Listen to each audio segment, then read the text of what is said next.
5 عورتوں کو موت کے وقت تکلیف نہیں ہوگی۔ ایسی 5 عورتیں جن کو موت کے وقت تھوڑی سی بھی تکلیف نہیں ہوگی، وہ خوش نصیب 5 عورتیں ہیں۔ بسم اللہ الرحمن الرحیم۔ 5 عورتوں کو مرتے وقت تھوڑی سی بھی تکلیف نہیں ہوگی۔ وہ 5 عورتیں کون کون سی ہیں؟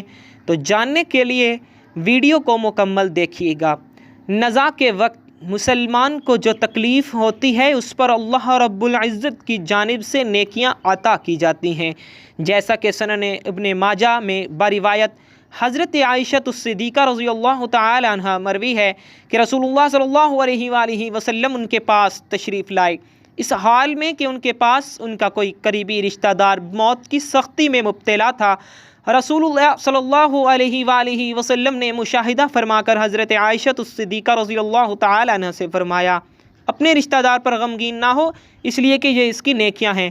نیز حضرت عائشہ صدیقہ رضی اللہ تعالی عنہ سے ہی اس مضمون کی روایت ہے کہ جب سے رسول اللہ صلی اللہ علیہ وآلہ وسلم کی وفات کی تکلیف میں نے دیکھی، اب میں کسی مسلمان میت کی حالت نزا کی تکلیف کو اس کے حق میں برا نہیں سمجھتی۔ پس مذکورہ حدیث سے معلوم ہوتا ہے کہ نزا کے وقت ہونے والی سختی مرنے والے کی بدعمالیوں کا ہرگز نتیجہ نہیں ہوتی۔ مسلمان کے حق میں اس پر اجر و ثواب اور گناہوں کی معافی کی ہی امید رکھنی چاہیے۔ ناظرین، 5 عورتوں کو مرتے وقت تکلیف نہیں ہوگی۔ حضرت سیدنا عثمان غنی رضی اللہ تعالی عنہ نے فرمایا تھا، دنیا میں 5 لوگ ایسے ہیں جن کو مرتے وقت تکلیف نہیں ہوگی، ان کی روح آسانی سے نکلے گی۔ حالت نزا میں انسان کی آدھی روح اندر ہوتی ہے اور آدھی روح باہر ہوتی ہے، اور بندہ تکلیف میں ہوتا ہے۔ اس وقت انسان کو پیاس اتنی لگتی ہے کہ انسان یہ چاہتا ہے کہ سمندر کا پانی پی جاؤں، اور اگر بالفرض 7 سمندر کا پانی وہ پی بھی جائے تو پھر بھی اس کی پیاس کبھی ختم نہیں ہوگی۔ روح نکلتے وقت انسان کو جو تکلیف ہو رہی ہوتی ہے وہ ناقابل بیان ہوتی ہے۔ حضرت سیدنا عثمان غنی رضی اللہ تعالی عنہ نے فرمایا، یہ 5 لوگ ایسے ہیں کہ انہیں مرتے وقت ذرا بھی تکلیف نہ ہوگی، یعنی موت آسان ہوگی اور بغیر تکلیف کے ہوگی۔ پوچھا گیا کہ کیا جناب وہ کون سے 5 لوگ ہیں جنہیں موت کی سختی میں بھی نرمی میسر ہوگی؟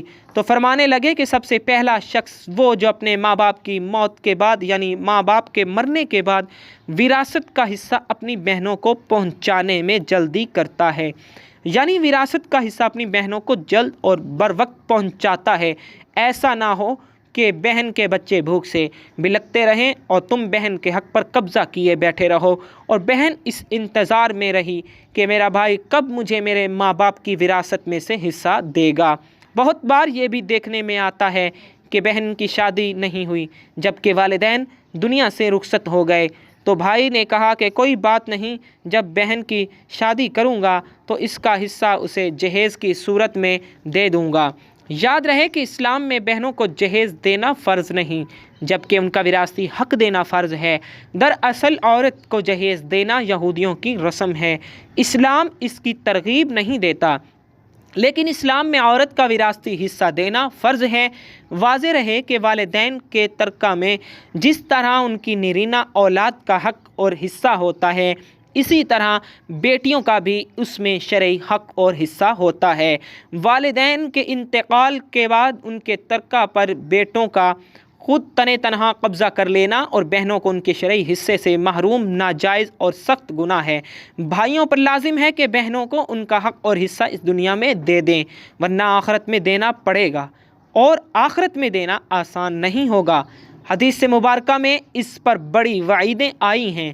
حضرت سعید بن زید رضی اللہ تعالی عنہ فرماتے ہیں، رسول اکرم صلی اللہ علیہ وآلہ وسلم نے فرمایا، جو شخص کس کی بالشت بھر زمین بھی از راہ ظلم لے گا، قیامت کے دن 7 زمینوں میں سے اتنی ہی زمین اس کے گلے میں طوق کے طور پر ڈالی جائے گی۔ ایک اور حدیث مبارکہ میں ہے، حضرت انس رضی اللہ تعالی عنہ فرماتے ہیں، رسول اللہ صلی اللہ علیہ وآلہ وسلم نے فرمایا، جو شخص اپنے وارث کی میراث کاٹے گا، یعنی اس کا حصہ نہیں دے گا، تو اللہ تعالی قیامت کے دن اس کی جنت کی میراث کاٹ لے گا۔ یاد رہے کہ جہیز کی رسم اسلام کی رسم نہیں بلکہ یہودی کی رسم ہے، اور اس کا سب سے بڑا نقصان ہے کہ جس طرح یہودی کی عورت کو بغیر جہیز کے کوئی شخص قبول نہیں کرتا تھا، اسی طرح آج اسلام میں بھی عورتوں کی شادیوں میں سب سے بڑی رکاوٹ جہیز ہے۔ غریب آدمی کی بیٹی بیٹھی بیٹھی بوڑھی ہو گئی کہ جہیز کا کوئی بندوبست نہ ہو سکا۔ اسی طرح اگر کوئی شخص یہ کہے کہ میں بہن کا وراثتی حصہ تو نہیں دے سکتا، البتہ جب اس کی شادی کا وقت ہوگا تو جہیز دے دوں گا، لہٰذا فرمایا گیا کہ بہنوں کو بر وقت حصہ دینے والے کی روح موت کے وقت بڑی آسانی سے نکلتی ہے۔ ایک عورت کا بھائی جب فوت ہوا تو اس عورت نے بہت اصرار کیا کہ مجھے بھی قبرستان میں لے چلو، میں بھی اپنے بھائی کی قبر پہ جانا چاہتی ہوں۔ خیر اس کے اس اصرار کو قبول کیا گیا اور اسے قبرستان میں اس جگہ لے جایا گیا جہاں اس کے بھائی کی تدفین ہونے والی تھی۔ اس کے دیکھتے ہی دیکھتے میت کو قبر میں اتارا گیا اور اس کے بھائی کو مٹی کے سپرد کر دیا گیا۔ جب دعا کی باری آئی تو تمام عزیز و اقارب کے سامنے اس روتی ہوئی بہن نے آسمان کی جانب اپنے ہاتھ اٹھائے اور آسمان کی جانب دیکھا۔ اس کا دل رو رہا ہے، آنکھیں چھم چھم برس رہی ہیں۔ اس نے ایک ایسی دعا کی کہ لوگوں کے مردہ ضمیر کو جگا دیا۔ روتی ہوئی بہن نے آسمان کی جانب دیکھ کر فریاد کی کہ اے میرے مالک، اے انصاف کرنے والے، آج میرا بھی انصاف کر دے۔ رو رو کر کہنے لگی، میرے مالک تم میرے اس ظالم بھائی کو اپنی رحمت سے دور رکھنا، ایسے دور رکھنا جیسے اس نے میرے والدین کی وراثت سے مجھے دور رکھا ہے۔ میرے بچے بھوک سے بلکتے رہے لیکن اس ظالم کو میرے بچوں پر ذرا بھی ترس نہ آیا۔ میں اپنے بچوں کو حرام جانور کا گوشت کھلانے پر مجبور ہوئی۔ میرے بچوں نے بڑی ہی غربت کی زندگی گزاری ہے، جبکہ میرے اس ظالم بھائی کو کبھی بھی حیا نہ آئی، کبھی بھی رحم نہ آیا کہ میں اپنی بہنوں کی وراثت کا جو ان کا حق ہے اسے ادا کروں۔ اے میرے مالک تو آج انصاف کر دے، اور جس طرح سے اس نے میری وراثت کے حق سے مجھے دور رکھا ہے اسی طرح تو اسے اپنی رحمت سے دور کر دے۔ تو ناظرین، صرف ایک لمحے کے لیے دل پر ہاتھ رکھ کر یہ سوچو کہ جب تم اپنی بہنوں کو ان کی وراثت کا حق ادا نہیں کرو گے تو کیا تمہاری بہنیں تمہارے لیے مغفرت کی دعا کریں گی یا جہنم کی دعا کریں گی؟ بہن کے لیے ظالم بن کے مرو گے یا مظلوم بن کے؟ ناظرین، بہن کا حق کھانا ایسا ہے جیسے خنزیر کا گوشت کھانا۔ دوسرا وہ شخص جس کی روح مرتے وقت بڑی ہی آسانی سے نکلے گی، فرمایا کثرت سے صدقہ کرنے والا شخص، یعنی ایسا شخص جو اللہ اور اللہ کے رسول صلی اللہ علیہ وآلہ وسلم کی رضا کے لیے اپنے مال و دولت میں سے یوں صدقہ کرتا ہے کہ جب وہ اپنے ایک ہاتھ سے کسی کو دیتا ہے تو دوسرے ہاتھ کو پتہ بھی نہ چلے۔ یعنی دوسرا انسان وہ ہے جو کثرت سے صدقہ کرے گا تو اس کی موت کے وقت اس کی روح آسانی سے نکلے گی اور جان کا عمل اس کے لیے تکلیف دہ نہیں ہوگا۔ نمبر 3، ایسا انسان جو اپنی فیملی سے اچھا سلوک کرنے والا ہے، یعنی اپنے ماں باپ، بیوی بچوں اور بہن بھائیوں سے نرم دلی کا رویہ رکھنے والا ہے، اپنے بیوی بچوں سے پیار کرنے والا ہے، حلال کا لقمہ کما کر اپنے بیوی بچوں کی کفالت کرنے والا ہے۔